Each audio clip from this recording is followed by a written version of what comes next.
Hi everyone. आज हम एक चीज़ पढ़ेंगे जिसको हम बोलते हैं कॉफ। ठीक है, सो कॉफ के बारे में हम पढ़ेंगे ना। कॉफ क्या होता है? कॉफ बेसिकली गले और लॉन्ग्स के इन्फेक्शन के कारण आपके लॉन्ग्स में हो सकता है या फिर आपके जो थ्रोट में। तो इधर क्या होता है, इन्फेक्शन के कारण ये उत्पन्न होता है। यह अपने आप में कोई डिजीज ना हो करके दूसरे डिजीज का सिम्टम होता है। हमेशा याद रखो, एक होता है साइन, एक होता है सिम्टम। सिम्टम मतलब जो पेशेंट फील करता है, पेशेंट जो फील करता है उसे सिम्टम बोला जाता है। मान लीजिए आपके कमर में दर्द हो रहा है, तो ये क्या हो गया? सिम्टम हो गया। आपको तेज बुखार आ रहा है, हाई फीवर आ रहा है, ठीक है, हाई फीवर आ रहा है, तो ये क्या है? ये सिम्टम है। लेकिन मैं अगर आपको अभी कहूँगा आपके ब्लड में मान लीजिए कुछ इन्फेक्शन है, क्या आपको पता चलेगा? नहीं चलेगा। जब आप क्या करोगे, सीबीसी टेस्ट करोगे, ब्लड टेस्ट करोगे, डिफरेंट ब्लड टेस्ट करोगे, तो सीबीसी टेस्ट करने के बाद अच्छा पता चलता है कि आपके ब्लड में कहीं ना कहीं इन्फेक्शन है। तो हमेशा साइन क्या होता है? साइन बेसिकली डॉक्टर का पार्ट है। डॉक्टर इसे क्या करता है? डिफरेंट इन्वेस्टिगेशन करता है, बहुत सारे लैब वैल्यू, बहुत सारे डॉक्टर अपने तरीके से जो फिजिकल चेकअप करता है। तो जो डॉक्टर करता है, हमेशा याद रखो, साइन आपका डॉक्टर का पार्ट है, सिम्टम सिम्टम आपका बेसिकली पेशेंट का पार्ट है।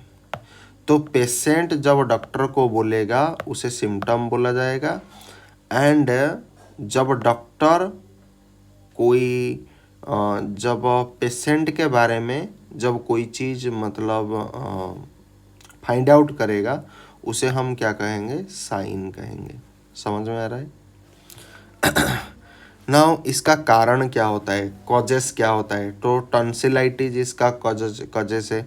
स्ट्रेप थ्रोट हो गया, कॉमन कोल्ड हो गया, लारिंजिटिस हो गया, वायरल इन्फेक्शन जैसे कि आपका chicken pox, measles, mononucleosis, whooping cough, allergy, asthma, chronic bronchitis, tuberculosis. So these all are the causes of कॉफ। ठीक है, तो कॉफ का कारण क्या है? Tonsillitis, strep throat, common cold, लारिंजिटिस, viral infection जैसे कि आपका चिकन पॉक्स, मेजल्स, मोनोन्यूक्लियोसिस, उसके बाद हुपिंग कॉफ, एलर्जी, हाँ, अस्थमा, क्रोनिक ब्रोंकाइटिस, ट्यूबरकुलोसिस। ठीक है, ना इसका टाइप क्या होता है? सो खांसी आमतौर पर 3 प्रकार का होता है: ड्राई कॉफ, मॉइस्ट कॉफ, हुपिंग कॉफ। ठीक है, सो ड्राई कॉफ क्या होता है? गर्म वस्तुओं का काफ़ी अधिक यूज तथा असावधानी के कारण लंग्स में कफ उत्पन्न होकर के सूख जाता है। इस प्रकार के खांसी में स्पुटम नहीं आता है अथवा बहुत खांसने पर थोड़ा सा म्यूकस बाहर निकलता है। इसमें पेशेंट की चेस्ट में कंजेशन होती है। इसमें लंग्स के दोनों स्तर कहीं कहीं चिपक जाते हैं तथा साथ ही हेडेक रहता है। इस प्रकार के कॉफ में साए साए की वॉइस सुनाई देती है। इसमें खांसी बार बार उठती है। खांसते वक्त आपको काफ़ी पेन होगा, दर्द महसूस होगा। Now coming to the moist cough. इस प्रकार के खांसी में स्पुटम आराम से और अधिक मात्रा में बाहर निकलता है। आमतौर पर 1-2 दिन ड्राई कफ रहने के बाद रेस्पिरेटरी सिस्टम की म्यूकस मेम्ब्रेन में सेंसिटिविटी हो जाती है, जिससे कि म्यूकस ज़्यादा निकलता है। Now whooping cough. Whooping cough एक इन्फेक्टियस डिजीज है। यह कम्युनिकेबल है, जिसमें खांसते वक्त कफ आता है तथा सांस लेते वक्त हुप की आवाज़ सुनाई देती है। हमेशा एक चीज़ याद रखो, यहाँ पर देखो कफ, कफ के बारे में क्या लिखा है? यह अपने आप में कोई डिजीज ना हो करके दूसरे डिजीज का सिम्टम है। ठीक है, इनफैक्ट आपका कफ का अगर कारण भी देखोगे ना, तो हुपिंग कॉफ हो गया कॉफ का एक प्रकार का कारण, ठीक है। तो कॉफ क्या है? कॉफ कोई डिजीज ना होकर के दूसरे डिजीज का सिम्टम है, समझ में आ रहा है ना? यहाँ पर देखो लेकिन हुपिंग कॉफ एक इन्फेक्टियस डिजीज है। अगर आपको हुपिंग कॉफ हो रहा है तो आपको कॉफ भी हो सकता है। यह कम्युनिकेबल है, मतलब एक दूसरे से फैलता है, जिसमें खांसते वक्त कॉफ आता है तथा सांस लेते वक्त हुप की आवाज़ सुनाई देती है ना। इसमें इंस्ट्रक्शन क्या दोगे आप के पेशेंट को? कॉफ के वास्तविक कारणों को पता लगा करके ही ट्रीटमेंट शुरू करना चाहिए, ठीक है। हल्का गर्म पानी पीना चाहिए, पेशेंट को बेड रेस्ट करना चाहिए, पेशेंट को स्मोकिंग अल्कोहलिज्म नहीं करनी चाहिए, स्पाइसी फ्राइड फूड नहीं खाने चाहिए, पेशेंट को न्यूट्रिशन रिच डाइट लेनी चाहिए, ठीक है। इसका ट्रीटमेंट क्या होता है? अगर हम ड्राई कफ की बात करेंगे तो इसमें सिरप एस्करिल डी हम देते हैं, जिसमें डेक्स्ट्रोमेथोर्फान होता है, हाइड्रोब्रोमाइड, फिनाइलेफ्रिन हाइड्रोक्लोराइड एंड क्लोरफेनिरामिन मालिएट होता है।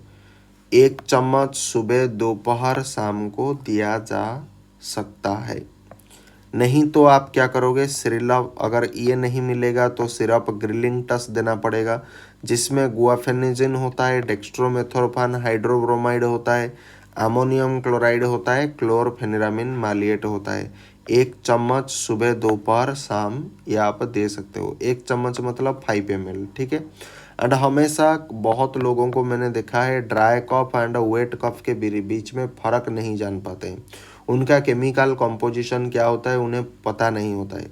तो मैं बता दे रहा हूँ, अगर मान लीजिए कहीं पर डेक्स्ट्रोमेथोर्फान अगर ऐसे करके कुछ कंपोजिशन आता है तो समझ लेना ये ड्राई कफ है। अगर कहीं पर लेवोडोक्लोपेराजिन होता है तो ये भी एक ड्राई कफ सिरप का कंपोजिशन है। एंड एक होता है पेरास्टिन एंड प्रोपीजाइन ऐसा करके कुछ होता है, ठीक है। प्रोपीजाइन एंड पेरास्टिन अगर ये दोनों आ रहा है कहीं पर तो समझ लेना ये ड्राई कफ सिरप का केमिकल कॉन्स्टिट्यूएंट है। ये आपका एक्टिव फार्मास्यूटिकल इंग्रेडिएंट। अगर मान लीजिए सिरप ग्रिलिंग टस आपके पास नहीं है तो आप सिरप ग्रिलिंग टस एल भी दे सकते हो। सो इसमें एल मतलब आप लिक्विड करके अगर ऐसे समझोगे, जैसे डी फॉर ड्राई, ठीक है। अगर आप एल फॉर लिक्विड कर दोगे ना भाई तो ये प्रॉब्लम हो जाएगा। आप पढ़ क्या रहे हो? ड्राई कफ सिरप, ठीक है। तो एल फॉर लिक्विड ऐसा कुछ मत करो, ठीक है। डी फॉर ड्राई आप कर सकते हो। बेसिकली यहाँ से अगर डी फॉर ड्राई कफ अगर आप दोगे तो यहाँ पर एल फॉर लिक्विड कर सकते हो। लिक्विड मतलब क्या होता है? वेट होता है। तो इस तरीके से करोगे तो कंफ्यूज हो जाएगा। तो आप हमेशा क्या करो, उसकी केमिकल कंपोजिशन की ओर देखो। तो यहाँ पर देखो डेक्स्ट्रोमेथोर्फान हाइड्रोब्रोमाइड होता है। So D for dry, D for dextromethorphan. मैंने क्या बताया था? डेक्स्ट्रोमेथोर्फान एक हो गया और एक होता है लेवोक्लोपेरास्टिन फेंडिजॉइट। अगर कहीं पर ये कंपोजिशन आ रहा है तो ये ड्राई कफ सिरप है। और एक होता है लेवोडोक्लोप्रोपीजाइन, ऐसा करके अगर कुछ आ रहा है तो ये ड्राई कफ सिरप का केमिकल कॉन्स्टिट्यूएंट है। समझ में आ रहा है ना?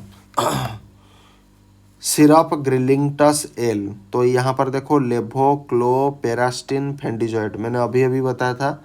तो लेवोक्लोपेरास्टिन फेंडिजॉइट जहाँ पर होता है ये ड्राई कफ सिरप का एक्टिव फार्मास्यूटिकल इंग्रेडिएंट। हमेशा याद, ये नाम को याद रखो, लेवोक्लोपेरास्टिन फेंडिजॉइट। समझ में आ रहा है?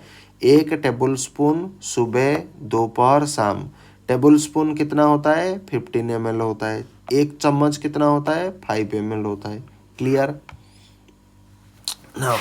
अगर मान लीजिए आपको मॉइस्ट कफ हो रहा है तो सिरप ग्रिलिंगटस BM आपको देना पड़ेगा। तो इसमें टॉर्ब्यूटालिन सल्फेट होता है एंड ब्रोमोहेक्सिन हाइड्रोक्लोराइड होता है, ठीक है। So syrup Grilinctus BM, terbutaline sulphate, bromhexine hydrochloride, तो ये भी आपका 2 टीस्पून खा सकते हो दिन में 3 बार, या फिर 1 टीस्पून खा सकते हो दिन में 3 बार, ऐसे करके खा सकते हो। अगर ये नहीं मिलेगा तो टैबलेट ग्रिलिंगटस BM जिसमें टॉर्ब्यूटालिन सल्फेट होता है, ब्रोमोहेक्सिन हाइड्रोक्लोराइड होता है, 1 गोली सुबह दोपहर शाम को आप ले सकते हो, ठीक है। अगर मान लीजिए ये टैबलेट भी आपके पास उपलब्ध नहीं है तो सिरप एक आता है जिसको बोला जाता है चेस्टन प्लस। तो इसमें गुआफेनिजिन होता है, एम्ब्रोक्सोल हाइड्रोक्लोराइड होता है एंड टॉर्ब्यूटालिन होता है, ठीक है। तो ये भी आपका 2 टीस्पून फुल दिन में 3 बार आफ्टर फूड के साथ आप खा सकते हो।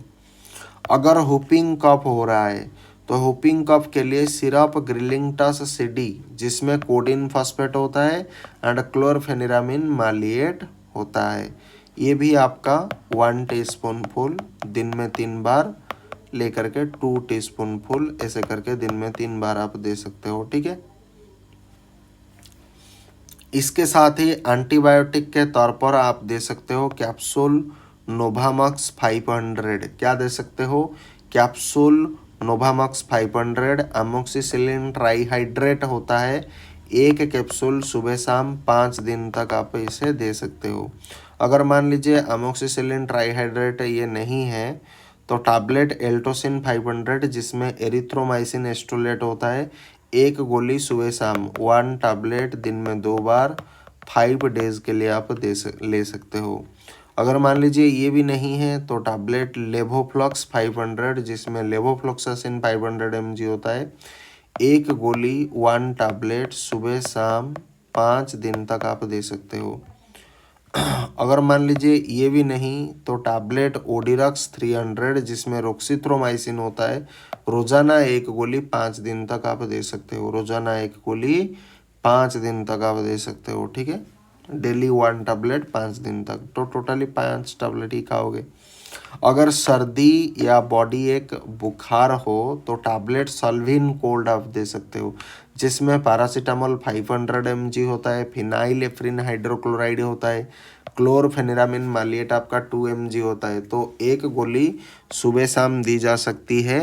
लेकिन अगर कफ ज़्यादा सीवियर हो तो और कंट्रोल नहीं हो तो इस केस में इंजेक्शन मोनोसेप 1 ग्राम जिसमें सेफ्ट्रियाक्सोन होता है, सिरा मार्ग से धीरे धीरे दिया जाना चाहिए, सुबह शाम दिन में 2 बार देना चाहिए ना।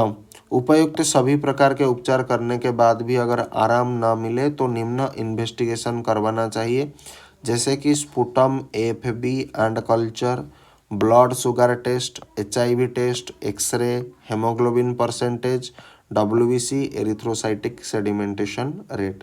सो ये सारा का सारा CBC में कवर हो जाता है, ठीक है। तो आज के वीडियो में इतना ही। कल हम देखेंगे हाइमोप्टिसिस के बारे में जिसको बोला जाता है बलगम के साथ खून आना, हाइमोप्टिसिस, ठीक है। आज के लिए इतना ही, फिर मिलते हैं किसी अगले के इंटरेस्टिंग लेक्चर के साथ। तब तक के लिए जय Hind, Vande Mataram, thanks for watching.